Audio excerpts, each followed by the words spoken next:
बताओ मुसलमानों, एहसास करो, जिस कौम के पास कुरान नहीं वो सिर्फ छुट्टी के दिन फिल्में देखते हैं, और जिस कौम के पास कुरान है, जिस कौम के पास रहमान का रिश्ता है, जिस कौम के पास आमिना के लाल मुहम्मदुर रसूलुल्लाह जैसा नबी है, वो कौम किस कदर फिल्मों में डूब गई, किस कदर वक्त का मिसयूज कर रही है, वक्त का गलत इस्तेमाल कर रही है, जवानी का गलत इस्तेमाल कर रही है, दौलत का गलत इस्तेमाल कर रही है। मैंने आया करीमा की जिस हिस्से की तिलावत की है, वो आया करीमा हमें झंझोड़ रही है, वो आया करीमा हमारे ज़मीरों को बेदार कर रही है, वो आया करीमा हमारे ज़हन फिक्र को जो है वो झंझोड़ कर किसी और तरफ ले जाना चाहती है।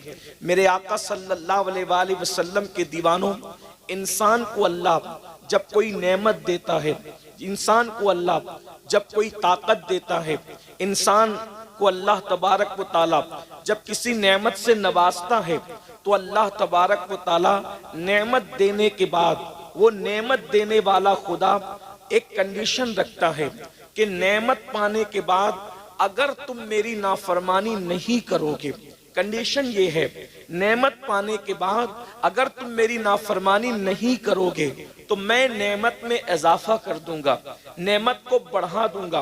कुरान उस मजमून को यूं बयान करता है, लइन शकरतुम लाज़ीदन्नकुम, कि जब तुम मेरी नेमतों पे शुक्र करोगे, तो शुक्र का मतलब सिर्फ अल्हम्दुलिल्लाह कहना नहीं है, बल्कि शुक्र का मतलब ये है कि जब अल्लाह तुम्हें नेमत दे तो उस नेमत का तुम मिसयूज न करो, ये शुक्र है, तुम उसका गलत इस्तेमाल न करो, ये शुक्र है। और अगर इंसान नेमत पाने के बाद जब उस नेमत का मिसयूज करता है, गलत इस्तेमाल करता है, अल्लाह की नाफरमानी करता है, तो फिर अल्लाह उस नेमत को बहुत दिनों तक तुम्हारे पास रहने नहीं देता, बल्कि अल्लाह उस नेमत को छीन लेता है। नेमतों में बहुत सी नेमत है, मैं एक नेमत का जिक्र करूं, नेमतों के अंदर बहुत बड़ी नेमत है माल। माल अल्लाह की अता है, माल अल्लाह रब्बुल इज्जत की बहुत बड़ी अता है। माल होता है तो इंसान सदका भी देता है, माल होता है इंसान हज भी करता है, माल होता है इंसान मस्जिदें भी बनाता है, माल होता है इंसान मदरसे भी बनाता है। गर्ज के माल बुरी चीज नहीं है, कुछ लोग माल को बुरा समझते हैं, मैं समझता हूं कि गालिबन उनको मुकम्मल तौर पर इस्लाम की तालीमात पर उनकी नजर नहीं है, इसलिए वो माल को बुरा समझते हैं। अगर माल बुरा होता तो उस्मान गनी इसी माल से 2 मरतबा जन्नत क्यों खरीदते? आप जानते हैं कि माल, अल्लाह अकबर, अगर फिरौन के पास गया तो उसने फिरौन को जहन्नम का कुंदन बना दिया, जहन्नम का ईंधन बना दिया। अल्लाह अकबर, जहन्नम का ईंधन बना दिया, कुंदन क्या बनता, ईंधन बना दिया। नमरूद के पास गया, उसको जहन्नम का ईंधन बना दिया। बुख्त नस्र के पास गया, उसको जहन्नम का ईंधन बना दिया। शद्दाद के पास गया, उसको जहन्नम का ईंधन बना दिया। लेकिन वही माल जब सैयदना उस्मान गनी के पास आता है तो उस्मान गनी 2 मरतबा उसी माल से जन्नत खरीदते नजर आते हैं। और अल्लाह के रसूल ने किसी सहाबी को वो नहीं फरमाया जो सैयदना उस्मान गनी को फरमाया। जब सरकार उस्मान गनी ने 300 ऊंट माल से भरकर जंग तबूक के मौके पर चंदे के तौर पर इस्लाम को पेश किया तो मेरे आका ने इरशाद फरमाया, आज के बाद उस्मान कुछ भी करे उसको कोई अमल नुकसान नहीं पहुंचाएगा, उस्मान कुछ भी करे अल्लाह उसको जन्नत ही अता फरमाएगा। अंदाजा फरमाए, ये माल की बरकत है। मेरे भाइयों, माल से आपने जन्नत खरीदी है। इसी तरीके से आका इरशाद फरमाते हैं, मम बना लिल्लाहि मस्जिदन बनल्लाहु लहू बैतन फिल जन्ना, कि जो अल्लाह के लिए मस्जिद बनाता है अल्लाह उसके लिए जन्नत में महल बनाता है। भाइयों बताओ, अगर इंसान के पास माल ना हो तो क्या वो मस्जिद बना सकता है? वो मस्जिद की तामीर कर सकता है? नहीं नहीं, हरगिज़ तामीर नहीं कर सकता। इसी तरीके से हज करने जाओ तो हर कदम पे नेकी मिलती है। हज करने वाले के तमाम गुनाह माफ हो जाते हैं। हज करने वाला गुनाह से ऐसे पाक होता है जैसे अभी अपनी माँ के पेट कैसे पैदा हुआ?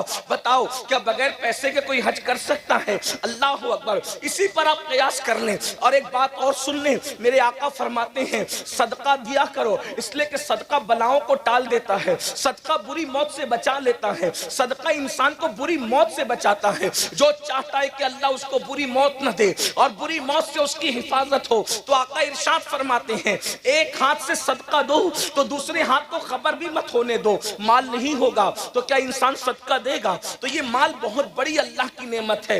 इसी तरीके से दूसरी नेमत, ये जान और जवानी जिसको कहते हैं, ये भी अल्लाह की बहुत बड़ी नेमत है। अल्लाह अकबर। लेकिन अब आइए, मैं आपके सामने इन दोनों नेमतों का जिक्र करने के बाद अब आपसे पूछना चाहता हूं, माल सब चाहते हैं, लेकिन अल्लाह अकबर, जब माल आता है तो माल का मिसयूज किया जाता है, माल का गलत इस्तेमाल किया जाता है। कुरान कहता है इन्नल्लाह अश्तरा मिनल मुमिनीना अनफुसहुम व अमवालहुम बिअन्न लहुमुल जन्नह, कि अल्लाह ने मोमिनों की जान को, मोमिनों के माल को जन्नत के बदले खरीद लिया है। अब आप सबकी तवज्जो चाहता हूं।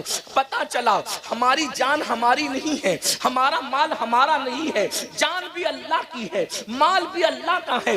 और अल्लाह अकबर, आजकल के मुसलमान, अल्लाह अगर माल देता है तो माल को अल्लाह की राह में खर्च करने की बजाय, घबराइएगा मत, मैं कोई चंदे की तमहीद नहीं बांध रहा हूं, मैं सिर्फ आपके दिलों की तत्हीर के लिए, आपकी अफकार के तत्हीर के लिए कुछ पैगाम पेश करना चाहता हूं। अल्लाह अकबर। आज के मुसलमानों के पास जब माल आता है, आज के मुसलमानों के पास जब जवानी आती है, तो माल और जवानी का मिसयूज कितना हो रहा है। अल्लाह अकबर। आज पूरी दुनिया के अंदर जितने जराइम, जितने पाप कौमे मुस्लिम कर रही है, इतने जराइम दुनिया की कोई कौम करती नजर नहीं आती। कितने अफसोस की बात है, मैं दलील के जरिए से इसको साबित करूंगा। इसी हिंदुस्तान में देख लें, हिंदुस्तान के अंदर अल्लाह अकबर, रमजान शरीफ की कोई अहमियत क्या दूसरी कौमों के नजदीक है? हरगिज नहीं। इस्लाम, रमजान शरीफ की अहमियत सिर्फ मुसलमानों के नजदीक है। दूसरी कौमें रमजान शरीफ का एहतराम नहीं करती, उसकी इज्जत नहीं करती। बहुतों को तो पता भी नहीं कि रमजान शरीफ क्या है। लेकिन एक बात पर हमेशा गौर करना, तवज्जो करना, एक बात पर हमेशा गौर करना कि अल्लाह अकबर, जितनी नई फिल्में आती है, कोई भी नई फिल्म रमजान शरीफ के अंदर नहीं आती है। या तो रमजान शरीफ से पहले आती है या तो रमजान शरीफ के बाद आती है। आप हमेशा गौर करना, कोई भी नई फिल्म आपको कभी रमजान शरीफ में, हिंदुस्तान की बात कर रहा हूं, जहां मुसलमान लोगों के कहने के मुताबिक सिर्फ 25 करोड़ मुसलमान हैं, आप मुझे बताएं, दुनिया दूसरी कौमें हमसे 4 गुना ज्यादा, यानी दूसरी कौमें 100 करोड़ है और हम हिंदुस्तान में लोगों के कहने के मुताबिक, हालांकि अगर सच्चाई से गिना जाए तो अल्हम्दुलिल्लाह हम 30 करोड़ से भी ज्यादा इस मुल्क के अंदर, इस मुल्क में हम 30 करोड़ से भी ज्यादा। लेकिन चले, जो लोग कहते हैं वही कहता हूं, 25 करोड़ मुसलमान इस दुनिया, इस हिंदुस्तान में रहते हैं, 100 करोड़ दूसरे सब मिल करके रहते हैं। आपसे पूछता हूं, रमजान शरीफ में नई फिल्म क्यों नहीं आती हिंदुस्तान में? रमजान शरीफ से पहले ही क्यों आती है? रमजान शरीफ के बाद ही क्यों आती है? इसलिए कि उनकी सर्वे रिपोर्ट ये है कि जो भी फिल्म हिट होती है, जो भी फिल्म कामयाब होती है, वो सिर्फ मुसलमानों के देखने से कामयाब होती है। यानी जितना ज्यादा हिंदुस्तान में मुसलमान फिल्म देखता है, उतना दुनिया का कोई मजहब का इंसान नहीं देखता। हर मजहब का आदमी ज्यादा से ज्यादा सैटरडे या संडे को फिल्म देखने जाता है, लेकिन ये मुसलमान है। अल्लाह अकबर। बताओ मुसलमानों, एहसास करो, जिस कौम के पास कुरान नहीं, वो सिर्फ छुट्टी के दिन फिल्में देखते हैं, और जिस कौम के पास कुरान है, जिस कौम के पास रहमान का रिश्ता है, जिस कौम के पास आमिना के लाल मुहम्मदुर रसूलुल्लाह जैसा नबी है, वो कौम किस कदर फिल्मों में डूब गई, किस कदर वक्त का मिसयूज कर रही है, वक्त का गलत इस्तेमाल कर रही है, जवानी का गलत इस्तेमाल कर रही है, दौलत का गलत इस्तेमाल कर रही है, कि फिल्में सबसे ज्यादा कोई देख रहा है तो वो कौम मुस्लिम है, जुआ सबसे ज्यादा कोई खेल रहा है तो वो कौम मुस्लिम है, नशा सबसे ज्यादा अगर किसी के मोहल्ले में है तो वो कौम मुस्लिम है। औरतों पर अल्लाह अकबर गंदी निगाह के हवाले से जितने जितना ज्यादा बिगाड़ हमारे माशरे में है शायद ही किसी के माशरे में हो। मगर सुन लो और अच्छी तरह सुन लो, आजकल के नौजवान लड़के या दौलतमंद लोग ये सोचते हैं मौलवी साहब आपको क्या पड़ी है, आप दौलत हमारी है, माल हमारा है, जवानी हमारी है, ताकत हमारी है, अगर हम बुरे काम करते हैं आपका क्या बिगड़ता है, हमारा क्या बिगड़ता है। सुन लो, अल्लाह और रसूल ने जिम्मेदारी दी है कौम के उलमा को, कौम के दानिश्वरों को, अल्लाह के रसूल के सच्चे उम्मतियों को, कि बल्कि हर मोमिन को यह जिम्मेदारी है जब तुम बुराई को देखो उसे रोको, जबान से रोको, बल्कि पहले तो हाथ से रोको, ताकत से रोको, जबान से रोको, और अगर जबान से भी नहीं रोकते तो कम से कम दिल में बुरा जानो, और जो दिल में बुराई को बुरा जानता है ये उसके कमजोर ईमान की अलामत है।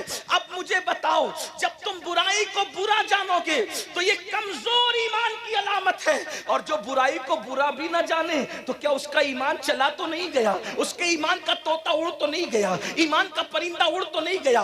अब मुझे बताओ मेरे भाइयों, आप कहते हैं माल मेरा है, तकलीफ आपको क्या है, जान मेरी है, तकलीफ आपको क्या है, तो सुन लो, अच्छी तरह सुन लो, कुएं में गिरने वाले को बचाने की जिम्मेदारी देखने वाले पर है कि नहीं है। सड़क हादसे में अगर कोई बस से टकराने जा रहा हो तो बोलो बचाना अखलाकी फरीजा है कि नहीं है। अरे नादान, बस से टकराएगा तो उतना नुकसान नहीं होगा, अल्लाह अकबर, कुएं में गिरेगा उतना नुकसान नहीं होगा, लेकिन अल्लाह रब्बुल इज्जत की नाफरमानी करेगा तो इतना बड़ा नुकसान होगा कि उस नुकसान से तुझे कोई नहीं बचा सकता।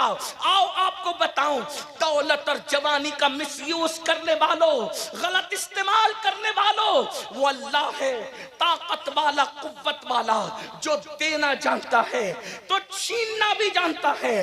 दौलत के नशे में खुदा की नाफरमानी करने वालों, जवानी के नशे में अल्लाह की नाफरमानी करने वालों, मेरा अल्लाह इरशाद फरमाता है इन्ना बत्श रब्बिका लशदीद, तेरे रब की पकड़ बड़ी सख्त है, तेरे रब की पकड़ बड़ी सख्त है। सुन लो, ये दुनिया के अंदर जो बड़ी बड़ी खबीस बीमारियां आती है वो गुनाहों की वजह से आती है। आज कितने जवान देखते ही देखते कैसी कैसी बीमारियों का शिकार हो रहे हैं, उसकी वजह गुनाह। जहां गुनाह है वहां फना है। जे दौलत के नशे में शादियों में लोग नाचते हैं, शादियों में लोग शराब पीते हैं, शराब तकसीम होती है, आज आपके यहां नहीं होती होगी लेकिन मैं हिंदुस्तान भर की बात कर रहा हूं।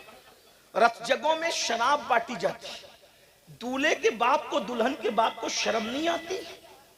जिस शादी की शुरुआत शराब से की जाए उसमें अल्लाह की रहमतों का नुज़ूल कैसे होगा? लोग कहते हैं कि हाथों से मेहंदी नहीं छूटती और घरों में जिग-जिग शुरू हो जाती है। जो शादी में अल्लाह के रसूल का दिल दुखाया जाए, जिस शादी में मुस्तफा जान रहमत के दिल पे नश्तर लगाए जाए, बताओ क्या उस शादी के अंदर कभी बरकत हो सकती है? जरा गौर तो कीजिए, कभी सोचिए तो सही। औरतों का हाल ये, वो रथ जगहों में नाचती है, वो शरीफ औरतें जिनके पर्दे का अल्लाह ने हुक्म दिया है, औरतें शादियों में नाचती, औरतें शादियों में गाने गाती है, लोग सुनते हैं, रथ जगह की रस्म, इसकी रस्म, उसकी रस्म। मेरी बहनों सुन लो और अच्छी तरह कान खोल कर सुन लो, अल्लाह के रसूल सल्लल्लाहु अलैहि वसल्लम ने एक औरत को जोर से बुलंद आवाज से कुरान पढ़ने से भी मना फरमा दिया। फरमाया गया औरत की आवाज भी औरत है, औरत को बुलंद आवाज से कुरान पढ़ने की इजाजत नहीं है। अब आप मुझे बताएं मेरे भाइयों, मेरी बहनों, जिस औरत को बुलंद आवाज से कुरान पढ़ने की इजाजत नहीं, वो औरत आखिर गाने कैसे गा रही है, वो औरतें नाच कैसे रही है, और फिर उस शादी में बरकत कैसे हो सकती है? अल्लाह अकबर। तो याद रखना, अल्लाह रब्बुल इज्जत की पकड़ बड़ी सख्त है, और जब अल्लाह किसी पे पकड़ करता है उसके गुनाह की वजह से, तो दुनिया की कोई ताकत बचा नहीं सकती। मेरे भाइयों, आज लोगों का ये जहन बनता जा रहा है, अरे मौलाना आखिरत में जो होगा देखा जाएगा। मेरे भाई, अल्लाह आखिरत में जो पकड़ करेगा वो तो करेगा। गुनाह की वजह से दुनिया में भी अल्लाह पकड़ करता है। गुनाह कोई करे, उसके गुनाह की नहूसत उसको मिलकर रहती है। एक बुजुर्ग फरमाते हैं, जब रात को मुझसे कोई गुनाह होता है तो सुबह उस गुनाह का असर मेरे बच्चों में मुझे नजर आता है, मेरी सवारी में मुझे नजर आता है। लोगों ने पूछा वो क्या? कहा रात को अगर मैं गुनाह करता हूं तो सुबह मेरी औलाद मेरी नाफरमानी करती है, सुबह मेरी सवारी मेरी नाफरमानी करती है। पता चला औलाद गद्दार यूं ही नहीं होती, हर औलाद को माँ बाप से प्यार होता है। जब तुम अल्लाह से गद्दारी करते हो तो अल्लाह तुम्हें सदमे देने के लिए बतौर अजाब तुम्हें तुम्हारी औलाद को तुम्हारा गद्दार बना देता है। वरना लोग आज कितना पढ़ा रहे हैं, ये पढ़ा रहे हैं, वो डिग्री दिला रहे हैं, लेकिन बताओ कल के अनपढ़ बच्चे, कल के जाहिल बच्चे माँ बाप के जितने वफादार थे, क्या आज के पढ़े लिखे बच्चे उतने वफादार हैं? लोग कहते हैं बच्चे पढ़े लिखे नहीं है इसलिए बेवफा है। मैंने कहा 50 साल पहले इतनी बड़ी डिग्रियां थी नहीं मुसलमानों के पास बज़ाहिर, फिर भी बच्चे वफादार थे। वजह क्या थी? उनके माँ बाप खुदा के वफादार थे, अल्लाह ने औलाद को उनका वफादार बना दिया था।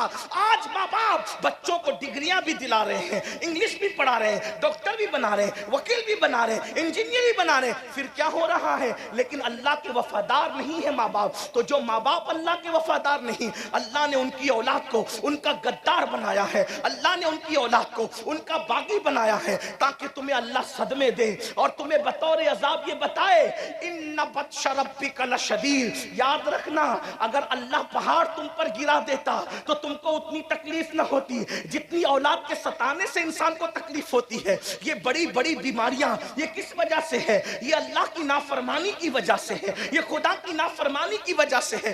देखो अपने दिलों में टटोल कर सोचो, इतना बड़ा मजमा हजारों का है, भाइयों की भी तवज्जो, बहनों की भी तवज्जो। अरे डल्लक के अल्लाह अकबर नरम नरम गद्दों पर सोते हो, लेकिन बताओ क्या दिलों को सुकून है? अरे लोगों को टाट पर सुकून की नींद आती थी, लोगों को गुरड़ी पर सुकून की नींद आती थी, लेकिन तुम्हें इतने इतने एक एक हाथ दो दो हाथ इंच गद्दों पे नींद क्यों नहीं आ रही है?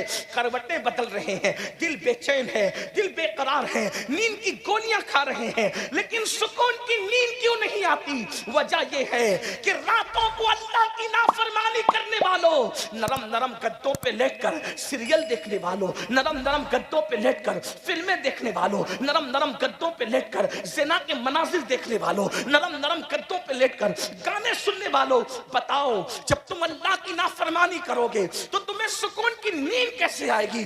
अच्छी तरह याद रखना, जो लोग अल्लाह की फरमाबरदारी करते हैं उन लोगों को तो गरम रेत पर भी नींद आ जाती है। लोग सोचते हैं ये गरम रेत पर नींद आना तो बड़ा मुबालगा है। मैंने कहा नहीं, ये हकीकत है। क्या तुम्हें नहीं पता, एक मर्तबा रोम का एलची सैयदना फारूक आजम के पास एक खत लेकर के आता है, और जब खत लेकर के आता है तो सैयदना फारूक आजम को ढूंढता है, लोगों से पूछता है ऐ मुसलमानों तुम्हारे अमीर का महल कहाँ है, तुम्हारे अमीर का महल कहाँ है? मुसलमान कहते हैं जो हमारा अमीर है वो महलों में नहीं रहता, जैसे झोपड़ों में हम रहते हैं वैसी मिट्टी के झोपड़े में वो भी रहता है। तो कहा वो मिलेगा कहाँ? का इत्तेफाक से अभी घर में भी नहीं होगा हमारा अमीर, वो अपनी बकरियों को लेकर अपने ऊंटों को लेकर जंगल में गया है और वो बकरियां चरा रहा होगा। वो कहाँ होगा? वो फुला जंगल में होगा। अंदाजा फरमाए मेरी कौम के जवानों, नरम नरम गद्दों पे सिस्कियां लेने वालों, कारोबार के लिए तड़पने वालों, बुजुर्गों से तावीज का मुतालबा करके अपनी तकदीर को संवारने की कोशिश करने वालों, बड़ी माजरत के साथ किसी वली का तावीज हमारी किस्मत को सुधार नहीं सकता।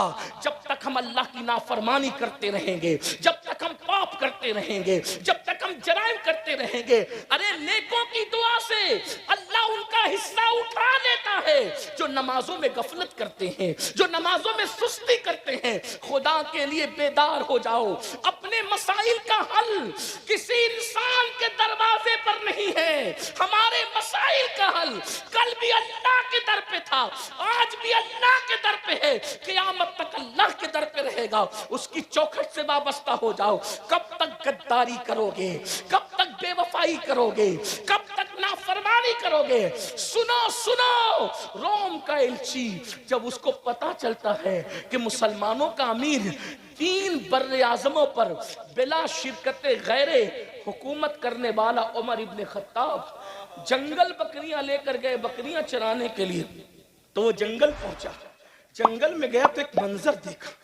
ये मंजर क्या था? देखो, खुले आसमान के नीचे एक दरख्त है और उस दरख्त के नीचे मुसलमानों का अमीर 3 बर्रे आजमों पे हुकूमत करने वाला अपने हाथ का तकिया बनाकर रेत पे सो रहा है, रेत पे सो रहा है। उसने देखा, उसको हैरत हुई कि मेरे बादशाह लोग नरम नरम गद्दों पर महलों में बॉडीगार्ड के पहरों में सुकून से सो नहीं पाते, ये अकेले चैन से सो रहा है। उसको यूं लगा अगर मैं इसका किस्सा तमाम कर दूं तो मुझे कितना इनाम मिलेगा। जैसे ही ये सोचा, फारूक आजम ने करवट ली, बारोब चेहरा आंखों के सामने आया, लरस गया, आंखें खोल के पूछी क्या बात है? उसने कहा रोम का एलची हूं, खत लाया हूं, लेकिन इससे पहले एक बात पूछता हूं, हमारे आकाओं को तो नरम गद्दों पे नींद नहीं आती, आप इतनी सुकून से रेत पे कैसे सो रहे हैं? फारूक आजम का जुमला था, जो जुल्म नहीं करता उस पर कभी जुल्म नहीं किया जाता। और गुनाह से बड़ा कोई जुल्म है ही नहीं। सबसे बड़ा जुल्म गुनाह है, गुनाह से बड़ा कोई जुल्म नहीं है। बरगैन वालों, गिरद नवा से आने वालों, आज अल्लाह ने आपको हमको नेमत दी है और अभी भी वो नेमत दे रहा है, इससे पहले कि वो नाराज हो जाए और नाराज होकर के नेमत छीनने लग जाए। जो भी नेमत की नाकदरी की जाती है, नेमत छीनी जाती है। हिंदुस्तान के कई इलाकों में मस्जिदों के ऊपर के माइक से अजान पे पाबंदी लगी, तो मैंने मुसलमानों से कहा ये क्यों लगी? ये तो अहले सियासत जाने, दूसरा मैटर है, लेकिन हम सूफिया के गुलाम इस नजर से देखते हैं, जब अजान होती थी ना तो तुम उसको सुनते नहीं थे। तवज्जो है आपकी, गौर करेंगे आप, तवज्जो। अजान होती थी, आप उसको सुनते नहीं थे, बिस्तर में पड़े रहते थे, और अगर जागते थे तो भी अपने काम में लगे रहते थे, अजान का अदब नहीं करते थे। कुदरत ने कहा तू मेरी नेमत की कदर नहीं करता, अब मैं तुझे अजान नहीं सुनवाऊंगा। देख, गौर तो कर, जिस नेमत की नाकदरी करोगे वो नेमत तुमसे छीन ली जाएगी। दौलत के नशे में हराम काम करने वालों को ये इबरत की बात है। मुगल खानदान 700 साल तक हिंदुस्तान पर हुकूमत करता रहा। इतने पाप और अय्याशियां की उनके बाज लोगों ने, कुछ अच्छे भी थे लेकिन ज्यादातर पापी थे। उनके एक शहजादे का एक लड़की के साथ चक्कर हो गया, तो उस लड़की ने कहा कि मेरी जान, मैंने किसी इंसान को मरते नहीं देखा है, मेरी तमन्ना है कि मैं किसी को मरते देखूं। उसने फौरन एक बंदे पर तीर चला दिया, कहा कि लो मरते हुए देख लो। इस तरह बेगुनाहों की उन लोगों के बाज लोगों ने जाने ली। फिर क्या हुआ? उन मुगल खानदान के बादशाहों के ठाट बाट का आलम यह था कि ताजमहल के अंदर जब नाश्ता किया जाता था तो 200-200 डिशें नाश्ते में लगाई जाती थी। मुजरे होते थे, औरतों को नचाया जाता था, लड़कियों को नचाया जाता था, आधे आधे लिबास पहना करके, और शराब का दौर चलता। कौन लोग करते थे मैं उनका नाम नहीं लूंगा, लेकिन इतना जरूर है कि कुछ अच्छे भी थे, कुछ बुरे भी थे। जब कुदरत ने उनकी पकड़ की, इन्ना बत्शा रब्बिका लशदीद, जब कुदरत ने उनकी पकड़, वो बादशाह थे, अपनी चंद दुकानों पर और चंद प्रॉपर्टियों पर गुरूर और घमंड करके शादियों के मौके पे अल्लाह की नाफरमानी करने वालों, खुशियों के मौके पे अल्लाह की नाफरमानी करने वालों, कान खोल के सुन लो। इससे पहले के दौलत को जवाल आए, इससे पहले के इज्जत को जवाल आए, इससे पहले कि अल्लाह अकबर कुदरत अपनी नेमतों को छीन ले, जरा गौर से सुनो। मुगलों का हाल ये था कि 200-200 डिशें, अच्छा ओके ठीक, कोई बात नहीं। आवाज नहीं जा रही, माइक हाथ में लेते हैं, दुरूद शरीफ पढ़ लें, बुलंद आवाज से पढ़ लें दुरूद शरीफ। ज्यादा देर आपको नहीं सुनाना है, थोड़ी सी बुलंद आवाज से पढ़ लें दुरूद शरीफ। अल्लाहु रब्बु मुहम्मदिन सल्लल्लाहु अलैहि वसल्लम नहनु इबादु मुहम्मदिन सल्लल्लाहु अलैहि वसल्लम सलातु व सलामन अलैका या जद्दल हसन वल हुसैन व अला आलिका व अस्हाबिका या जद्दल गौस सकलैन। जब उनको ज़वाल आया, वो 200 डिशों के नाश्ते करने वाले बादशाहों की नस्ल को जब ज़वाल आया तो हाल ये था, उनका आखिरी बादशाह जिसको दुनिया बहादुर शाह जफर कहती है, हालांकि बहादुर शाह शराबी था, मैं ये नहीं कह रहा, वो अय्याश था ये नहीं कह रहा हूँ, लेकिन कह रहा हूँ बाप दादाओं के किए हुए जराइम औलाद को भुगतने पड़ते हैं, बाप दादाओं के किए हुए गुनाहों की सजा औलाद भुगतती है, और बाप दादाओं की अच्छाइयों की बरकतें भी औलाद को मिल करके रहती है। जरा तवज्जो करना, आज अपनी औलाद को खुश देखने वालों, अगर ताश के पत्ते खेलते रहोगे, जुआ खेलते रहोगे, शादियों में शराब तकसीम करते रहोगे, शादियों में खुद नाचोगे नचाओगे और अल्लाह की नाफरमानी करोगे, तुम्हें भी तकलीफ आएगी, तुम्हारी नस्लों को भी तकलीफ आएगी। अल्लाह से डरो, खुदा का डर अपने दिल में पैदा करो। हम मुसलमान हैं, हम मोमिन हैं, रसूलुल्लाह के उम्मती है, जरा तवज्जो तो करना। जो बाप दादा करते हैं उसकी गंदगी भी औलाद तक पहुंचती है, और जो बाप दादा अच्छे काम करते हैं उसकी बरकत भी उन तक पहुंचती है। अब जरा गौर फरमाए, जरा तवज्जो फरमाए, वो 200 डिशों का नाश्ता करने वालों की औलादों को कौन से दिन देखने पड़े? आखिरी बादशाह बहादुर शाह जफर, अल्लाह अकबर, जब जेल में उनको डाला गया तो बहादुर शाह जफर ने कहा, मुझे नाश्ते की आदत है, जरा नाश्ता तो करा दो। तो पता है क्या हुआ? 2 बेटों के कटे हुए सर पानी में उबाल कर उनके सामने तश्ते में रखे गए, लो बहादुर शाह नाश्ता कर लो। और जब आखिरी मुकद्दमा बादशाह लड़ रहे थे अपनी जिंदगी का कोर्ट के अंदर, तो बादशाह के सर पर जो टोपी थी वो मैली टोपी थी, कपड़े फटे हुए थे, बादशाह के कपड़े फटे हुए थे। दुनिया ने ये इबरत अंगेज तमाशा देखा, अल्लाह अकबर। 700 साल तक की जिनकी हुकूमतों का सूरज कभी गुरूब नहीं हुआ, जिनके कर्रो फर का आलम ये था, बहनों की भी तवज्जो, जिनकी औरतों को दूध और चंदन से नहलाया जाता था, जिनकी औरतों को शादी में और खुशियों के मौके पे बालों बाल मोती पिरोए जाते थे। हाँ हाँ, कुछ औरतें तो मुगलों की ऐसी थी, रोजाना उनके नहाने के लिए हर दिन नया हम्माम बनाया जाता था, नया हौज बनाया जाता था। जब मुगलों की औरतें चलती थी तो सिर्फ उनके कपड़ों को जमीन पर वो न लग जाए, उनके दुपट्टे और उनके दामन को उठाने के लिए दर्जनों कनीजें पीछे पीछे चला करती थी। मेरी बहनों याद रखो, ये अय्याशियां की गई थी दौलत की बुनियाद पर, ये ऐश किए गए थे, खुदा को भुला दिया गया था। क्या दिन दिखाया कुदरत ने कि आखिरी बादशाह उस खानदान का चश्मो चिराग, हालांकि वो आदमी ठीक ठाक था, लेकिन लम्हों के गुनाहों ने सदियों की सजा पाई के तौर पर जब वो बादशाह मुकद्दमा लड़ रहा था, मैली टोपी फटे कपड़े उसके बदन पर थे, और जानते क्या था? उसके मुंह से कुछ बात निकल रही थी, हाथ से कुछ इशारे कर रहा था। लोग कहते हैं हाथ और मुंह एक दूसरे का साथ नहीं दे पा रहे थे, क्योंकि बादशाह को इतनी भूख लगी थी कि वो जो मुंह से कह रहे थे वो इशारा कर नहीं पा रहे थे। ये हाल दुनिया ने देखा। अल्लाह के बंदो, क्या तुम भी यही चाहते हो कि अल्लाह तुम्हारे माल को भी इसी तरह ज़वाल पजीर कर दे? जब बादशाहों को यूं ज़वाल पे लाता है तो क्या तुम उरूज की तवक्को रखते हो, उरूज की तमन्ना रखते हो? अभी मैंने कहा कि बाप दादा नेक होते हैं तो उसकी भी बरकतें औलाद को मिलती, और पापी होते तो उसकी नौसत भी औलाद को मिलती है। क्या आपने कुरान नहीं पढ़ा? जब हजरत मूसा और हजरत खिज्र एक बस्ती में गए तो गिरती हुई दीवार को उन्होंने तामीर किया। तवज्जो है, गिरती हुई दीवार को तामीर किया।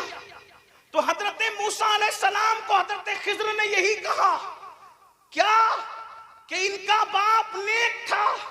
मुफस्सिरीन कहते हैं, बास लोग कहते हैं 10वां दादा नेक था, बास लोग कहते हैं 14वां दादा नेक था, बास लोग कहते हैं 22वां दादा नेक था।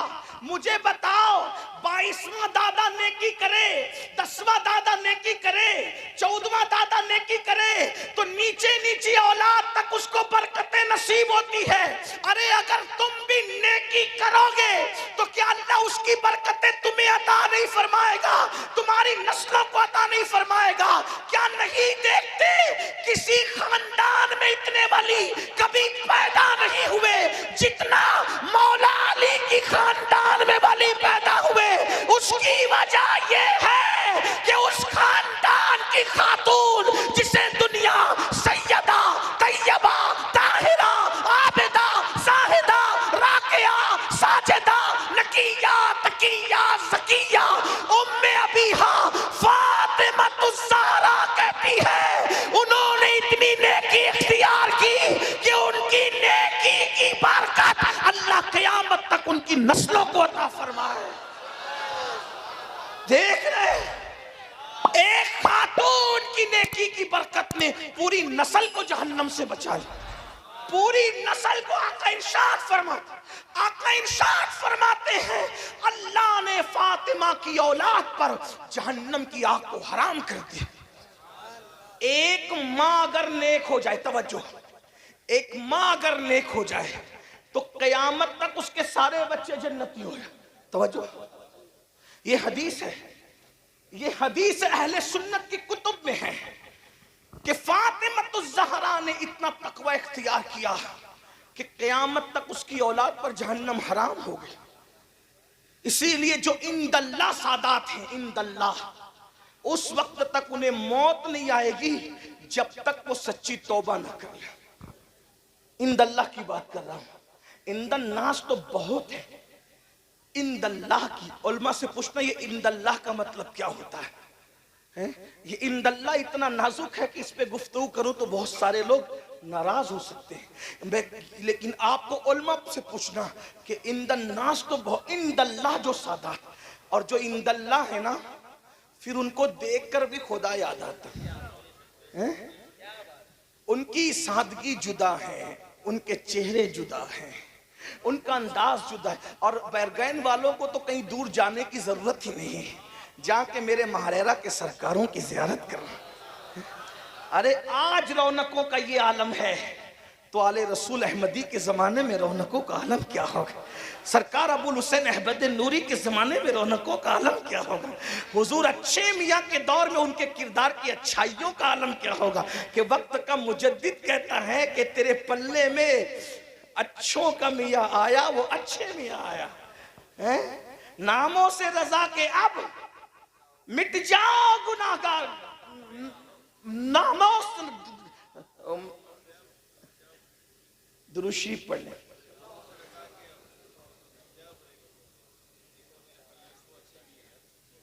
क्या? नामों से रजा के अब मिट जाओ बुरे कामों, वो मेरे पल्ले में वो अच्छे मियाँ आया, और वो अच्छे मियाँ के आया बल्कि अच्छों का मियाँ आया। वो नेक नाम भी है, नेक काम भी। और भाइयों, लोग दुश्मनों का माल हड़प कर जाते हैं। हमारे अच्छे मियाँ सरकार ऐसे थे कि लोगों को खिलाने के लिए दस्तरखान इतने दूर तक लगाते थे कि लोगों की निगाहें काम करना बंद कर देती। ये है सरकार अच्छे मियाँ की। तो मैं अपनी बात को समेटते हुए अर्ज करूं, अगर अच्छे काम करोगे, सैयदा फातिमा जैसा तो कोई अच्छा हो भी नहीं सकता। क्यों नहीं हो सकता? इसलिए कि उस अच्छी के लिए कोई तरबियत करने वाला ऐसा अच्छा चाहिए कि जिसके बारे में दुनिया मुत्तफिका तौर पे कहे कि सारे अच्छों में अच्छा समझिए जिसे। अरे जब महारेरा का अच्छा ऐसा है तो सारे अच्छों का अच्छा मदीने वाला अच्छा कैसा होगा? कहते हैं सारे अच्छों में अच्छा समझिए जिसे, है उस अच्छे से अच्छा हमारा नबी। सारे ऊंचों में ऊंचा समझिए जिसे, है उस ऊंचे में ऊंचा हमारा नबी। बुझ गई जिसके आगे सभी मशाले, शम्मा वो लेके आया हमारा नबी। अरे लोग हुस्न की कसम खाते हैं, मगर बरगैन वालों मेरा नबी ऐसा है कि हुस्न खाता है जिसके नमक की कसम, हुस्न खाता है जिसके नमक की कसम, वो मली है दिलारा हमारा नबी। कौन देता है? देने को मुंह चाहिए, देने वाला है सच्चा हमारा नबी। फातिमा ज़हरा अच्छी के लिए तरबियत कोई करने वाला ऐसा अच्छा चाहिए जिसे दुनिया मोहम्मदुर रसूलुल्लाह कहती है। और अब कोई मोहम्मदुर रसूलुल्लाह पैदा, इसलिए फातिमा ज़हरा भी अब कोई पैदा। अरे ये सैयदा फातिमा क्या है? हमारी किताबों में लिखा हुआ है कि जिस दिन सैयदा की विलादत हुई, जिस दिन, तवज्जो करना, वो जब दुनिया से गई तब तो बहुत बुलंदी थी, जिस दिन सिर्फ पैदा हुई थी, तवज्जो है आपकी, इसलिए कि आपने शादी खाना आबादी के साथ जिक्र शहीद करबला भी रखा। लेकिन एक मशवरा दूंगा, अगर हो सके तो शादी के मौके पर करबला का नाम शामिल न किया करें। जब करबला हो तो शादियां ना हो, और जब शादियां हो तो करबला, इसका ख्याल करें। हाँ, जिक्र इमाम हुसैन कर दीजिए, जश्न इमाम हुसैन कर दीजिए, लेकिन उसमें करबला, इसलिए जब करबला आएगा तो हमारे जज्बात फिर हमारे काबू में नहीं रहते। इसका आइंदा ख्याल रखना। लोग जश्न शहीद भी, लोग जश्न शहीद करबला ही मनाते। मैंने कहा अल्लाह अकबर, शहीदों का क्या जश्न होता है, याद मनाया करें, थोड़ा इस पे तवज्जो करें। हालांकि उलमा नहीं करते ऐसे, पब्लिक उनके मशवरे के बगैर करने लगती तो हो जाता है। चलें छोड़े उसको। बात क्या कर रहा था मैं, वरना इसी में बात तवील हो जाएगी, इस उन्वान को छोड़ दे भी। क्या कह रहा था मैं कि जिस दिन सैयदा की विलादत, हमारी किताबों में है कि पूरा मक्के का उफुक नूर से भर गया। अहले सुन्नत की कुतुब में जिम्मेदारी मेरी है। और जिस दिन आप पैदा हुई हैं उस दिन जिब्रील आकर कहते हैं या रसूल अल्लाह, अल्लाह आपको भी सलाम कहता है और आपकी शहजादी फातिमा को भी सलाम कहता है। जिस दिन पैदा हुई है उस दिन सलाम आया है। गौर फरमाए, जिस दिन पैदा हो उस दिन अर्श से सलाम आता है। ये सैयदा पाक की जात है, उन जैसा कोई मुत्तकी तो हो भी नहीं सकता। लेकिन कम से कम अगर माएँ इतनी मुत्तकी हो जाए कि वो गाना सुनने से रुक जाए, वो सीरियल देखने से रुक जाए, वो फिल्म देखने से रुक जाए, तो मैं कहता हूं कि कम से कम 1-2 नस्ल तक तो बरकत बाकी रहेगी। एक बात आपको बताऊं, माओं का तकवा बच्चों को बहुत मुतासिर करता है। आपने सुना होगा, एक बात मैं आपको बताऊं किस तरह बच्चों को मुतासिर करता है। आज हमारी माएं जो बच्चों को ना नमाजी बना पाती है, ना वुजू सिखा पाती है, ना गुस्ल सिखा पाती, लेकिन हमारे मुर्शिद, चूंकि महाराजा शरीफ के करीब में बैठा हूं तो मुझे इस वक्त महाराजा ही याद आ रहा है। महाराजा शरीफ, वहां के जद्दे आला मुरीसे आला हजरत मीर अब्दुल वाहिद बिलगिरामी है। उन्होंने अपनी किताब सबे सनाबिल शरीफ में एक वाकया लिखा है जिसके मफहूम को मैं अपने अल्फाज के जामे में पेश करके आपको सुनाऊं कि माँ कितना बड़ा किरदार अदा कर सकती है।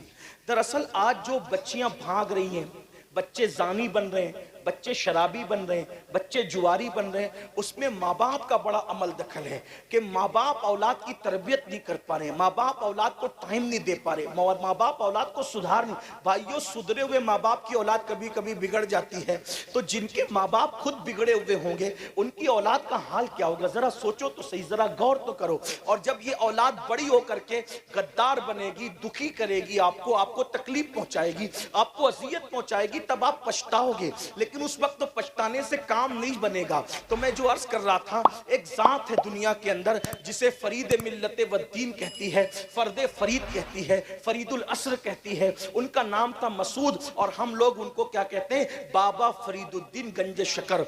बाबा फरीद जैसा वली सिलसिले चिश्तिया के अंदर एक इनफिरादी हैसियत रखता है। सरकार गरीब नवाज ने उनके बारे में कहा कि मेरा फरीद वलियों में शाहबाज है, शाहबाज। ऐ कुतुबुद्दीन, तूने ऐसे शाहबाज का शिकार किया है कि इसकी वजह से क़यामत तक तेरा नाम जिंदा रहेगा। ये बाबा फरीद है। बाबा फरीद के 2 लाल है, एक को निजाम मिल्लत बद्दीन महबूब इलाही कहते हैं और दूसरे को खुद का जनाजा पढ़ाने वाला साबिर कलियर मखदूम अलाउद्दीन साबिर कहते हैं। अल्लाह अकबर, खुद का जनाजा जो पढ़ाए वो मुरीद है मेरे बाबा फरीद का। अल्लाह अकबर, गौर करें, जब मुरीद की ये शान है तो बाबा फरीद की शान का आलम क्या होगा। बल्कि सरकार कुतुबुद्दीन कहा करते थे, क़यामत के दिन अल्लाह मुझसे पूछेगा कि कुतुब तू मेरे लिए क्या तोहफा लाया है, तो मैं फरीदुद्दीन को पेश कर दूंगा। लेकिन आइए, उस फरीदुद्दीन को फरीदुद्दीन बनाया किसने है? फरीदुद्दीन को फरीदुद्दीन मदरसे ने नहीं, खानका ने नहीं, फरीदुद्दीन को फरीदुद्दीन किसने बनाया? जरा तवज्जो करें, मैं अपनी बहनों की तवज्जो चाहता हूं। मेरी बहनों, कब तक के मेकअप पर अपना वक्त खर्च करोगी? मेरी बहनों, कब तक जेवरात की मोहब्बत में डूबी रहोगी? मेरी बहनों, कब तक माल और कपड़ों की मोहब्बत में डूबी रहोगी। अपनी इस्लाह करो, सैयदा फातिमा ज़हरा की जिंदगी पढ़ो। बल्कि अल्लाह ने जिन औरतों को दौलत दी है वो ब्यूटी पार्लर तक जाकर के मेकअप कराने के लिए जाती है, दुल्हनों को सजाने के लिए ब्यूटी पार्लर में भेजा जाता है। ये बिदअत राइज हो गई है हमारे माशरे में। मैं पूछता हूं मेरे भाइयों, तुम्हारी गैरत कहां गई? अल्लाह अकबर, काफिरों से, मुशरिकों से, अजनबी मर्दों से अपनी बेटियों को सजाने के लिए भेज रहे हो। मेहंदी लगाने के लिए मेहंदी कल्बों में भेजा जाए। हंसने की बात नहीं, यहां वो नौजवान भाई कहां गए? उनकी गैरत कहां मर गई? अरे जब एक औरत, जवान औरत अपने नबी के हाथ में अपना हाथ नहीं दे सकती, इल्म वालों की तवज्जो चाहती, कभी गैरत से काम नहीं। अल्लाह के रसूल सैयदुल मासूमीन है, सैयदुल मासूमीन। जब औरतें उनके पास आके कहती हैं या रसूल अल्लाह हम आपसे मुसाफा करना चाहते हैं, मर्द तो आपसे मुसाफा करते हैं, हाथ चूमते हैं, औरतों को बोसे देते हैं, हम आपसे मुसाफा करना चाहते हैं। आका ने फरमाया ला अफ़साहा मिनन निसा, मैं औरतों से मुसाफा नहीं करता। जब एक जवान औरत अपने नबी के हाथ में हाथ नहीं दे सकती, अपने नबी, इतने पाकीज़ा पवित्र नबी, सारी पवित्रता जिनके कदमों का सदका है, अरे जिनकी औलाद के लिए आया ततहीर नाजिल हो रही है, उस नबी की ततहीर की शान का आलम क्या, उस नबी की पाकीज़गी का आलम क्या होगा, उनकी पवित्रता का आलम क्या होगा, जिसके दरवाजे की दरबानी सैयदुल मलाइका जिब्रील अमीन करते हैं, उस नबी की पाकीज़गी का आलम क्या होगा। तेरे दर का दरबार है जिब्रील आज़म, तेरा मदह खा हर रसूल वली है। गौर करें, इतने पाकीज़ा और अजीम नबी जिनका कुर्ता भी कभी उनके बदन पे मैला नहीं हुआ, जिनका कुर्ता भी उनके बदन पे कभी मैला नहीं हुआ, जिनका चेहरा कभी गुबार आलूद नहीं हुआ, जिनकी जुल्फे कभी बिखरी नहीं, ऐसे नबी के हाथ में किसी अजनबी औरत का हाथ, मेरे आका फरमाते मैं नहीं लेता, मैं औरतों से मुसाफा नहीं करता।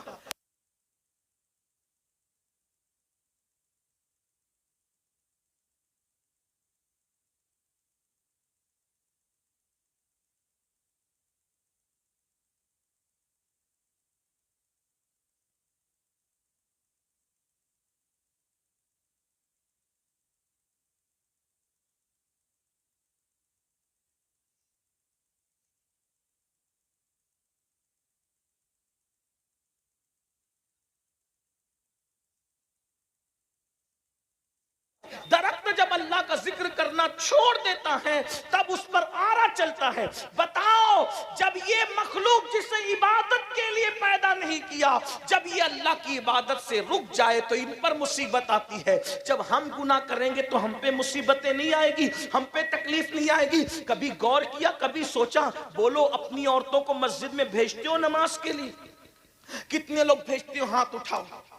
कोई भेजते है अपनी बीवी को नमाज के लिए, कोई भेजते है अपनी बेटी को नमाज के लिए, कोई भेजते है अपनी बहन को नमाज के लिए। गैरत कहां मर गई सुन्नियों? जब हमारे घर की औरतें सबसे आला जगह, सबसे अफजल जगह जिसे मस्जिद कहते हैं, अल्लाह का घर कहते हैं, जब हम अपनी औरतों को मस्जिद में नहीं भेज सकते इबादत के लिए, तो मेकअप के लिए ब्यूटी पार्लरों में कैसे भेज सकते हैं? मेहंदी लगाने के लिए मेहंदी कल्बों में कैसे भेज सकते हैं? मैं सजाने के लिए मना नहीं करना हूं, मैं संवारने के लिए मना नहीं करना हूं, लेकिन इतना पूछना चाहता हूं, मेहंदी लगाने औरतों से लगाओ, अगर मेकअप करवाने औरतों से करवाओ। इस्लाम ने मेकअप के लिए मना नहीं किया, सिंगार के लिए मना नहीं किया, हमारा इस्लाम तो इजाजत देता है। बल्कि यहां तक फरमाया, एक औरत अगर शौहर के लिए संवरती है तो अल्लाह उसको नफल पढ़ने से ज्यादा सवाब अता फरमाता है। लेकिन मेरी बहनों को कौन समझाए? अपनी आखिरत को तबाह ना करो, अपनी आखिरत को बर्बाद ना करो। अल्लाह का अजाब सख्त है। अगर एक गुनाह की एक सजा अल्लाह सारे पहाड़ों पे डाल दे तो सारे पहाड़ मिलकर भी अल्लाह का एक अजाब को बर्दाश्त नहीं कर सकते, एक अजाब को उठा नहीं सकते।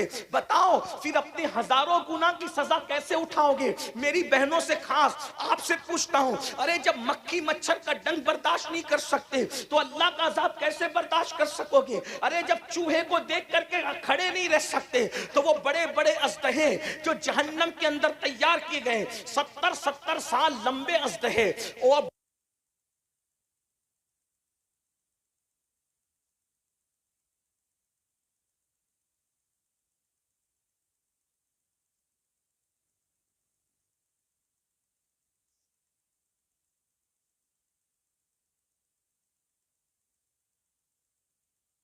से बचाओ, अपनी औलाद को जहन्नम से बचाओ। तो मैं अर्ज कर रहा था, मेरी बहनों खुदा के लिए रहम करो, मेरे भाइयों खुदा के लिए रहम करो। इतना सोच लो कि हम मुसलमान हैं, हम नबी के उम्मती हैं, हमारे लिए शरीयत है, हमारे लिए कुरान है, हमारे लिए हदीस है। तो जो अर्ज कर रहा था, बाबा फरीद का जिक्र छिड़ गया था और उसी पे बात मुकम्मल करना चाहता हूं। सरकार बाबा फरीदुद्दीन गंज शकर अभी 15 साल से भी ज्यादा की उम्र नहीं, कितनी उम्र है? 15 साल से ज्यादा की उम्र नहीं है, उससे कमी है। अभी चेहरे पे दाढ़ी के बाल भी नहीं निकले, इसलिए कि बाबा साहब 15 साल में तो मुरीद हो चुके थे। ये मुरीद होने से पहले का वाकया है। बाबा साहब के चेहरे पे अभी दाढ़ी के बाल नहीं निकले, अभी पढ़ रहे हैं, तालिबे इल्मी का दौर है, अभी पढ़ाई जारी है आपकी। मुल्तान में पढ़ाई की, दिल्ली में पढ़ाई की, बहुत पढ़ा बाबा साहब ने, इतना पढ़ा कि अपने दौर के शेखुल इस्लाम कहलाए। बाबा साहब को अपने जमाने का शेखुल इस्लाम, और अपने जमाने का शेखुल इस्लाम तो लोग कहते हैं, हम तो उनके गुलाम हैं, हम तो उनको उनके बाद के हर दौर का शेखुल इस्लाम मानते हैं। बाबा साहब ने इतना पढ़ा, 15 साल की उम्र में बाबा कुतुबुद्दीन बख्तियार काकी के मुरीद हो गए थे। लेकिन ये उससे पहले की बात है, मतलब 15 साल से पहले की बात। चेहरे पे दाढ़ी के बाल भी नहीं निकले। पीरी मुरीदी का जिक्र सुना। मुरीद होने के लिए चलते चलते चलते चलते बगदाद शरीफ पहुंच गए। पीर ढूंढने के लिए बगदाद शरीफ पहुंचे। बगदाद शरीफ पहुंचे तो वहां पर डंके बज रहे थे, किसके? शेखुल शयूख खातिमुल औलिया फिल इराक, सैयदना शेख शिहाबुद्दीन उमर सहरवर्दी की विलायत के डंके बज रहे थे। वो शिहाबुद्दीन उमर सहरवर्दी जिसके बारे में हुजूर गौसे पाक ने फरमाया, शिहाबुद्दीन तेरे बाद तुझ जैसा वली कयामत तक कभी इराक में पैदा नहीं हो सकता। गौसे पाक जिसकी विलायत के बारे में ये कहें कि तुझ जैसा वली अब कयामत तक इराक में पैदा नहीं हो सकता, शेख शिहाबुद्दीन उमर सहरवर्दी के बारे में उनकी विलायत के डंके बज रहे थे। सरकार बाबा फरीदुद्दीन गंज शकर मुरीद होने के लिए उनकी खानकाह में पहुंचे तो दस्तरखान लगा हुआ था। दस्तरखान पे लोग बैठ चुके थे। जैसे ये सलाम करके अंदर दाखिल हुए, लोगों ने पूछा नाम क्या? कहा मेरा नाम मसूद है। मेरा नाम क्या है? फरीद उनका असल नाम नहीं, उनका नाम क्या है? मसूद। मेरा नाम मसूद है। क्यों आए हो? हम मुरीद होने आया हूं शेख से। अच्छा। सरकार शिहाबुद्दीन उमर सहरवर्दी ने फरमाया, बेटे मुरीद वगैरह की बातें बाद में होगी, पहले खाना खा लो, थकार क्या हो, खाना खा। दस्तरखान लगा था, एक कनीज आई और वो सबके हाथ धुला रही थी।